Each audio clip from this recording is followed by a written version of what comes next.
Assalomu alaykum. Salqin kunlar kelganda immunitetni oshirib quvvat bo'ladigan mol tilidan uy sharoitida rulet tayyorlashni o'rgataman. Tilni tozalab yuvib, yarim soat qaynatib, suvini to'kib olamiz.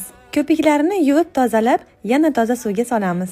Bitta piyoz, lavr bargi, murch, tuz va ziravorlar solib, 4 soat o'rtacha olovda qaynatamiz.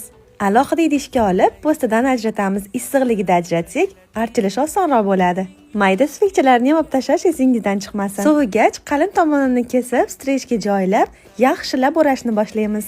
Qancha ko'p o'ralgan sari razmeri ham uzunchoq, rulet shaklida chiqaveradi. Muzlatgichga qo'yib 8 soatdan keyin olib kesib, bemalol tanovul qilishimiz mumkin. Magazinlardan palon pulga olgandan ko'ra, oilaviy budjetingizni saqlab qolishingiz mumkin va yanada magazinlardan-da shirinroq tayyorlashingiz mumkin. Retsept yoqqan bo'lsa, yurakchani bosib, go'shtxo'r tanishlaringizga yuborib qo'ying.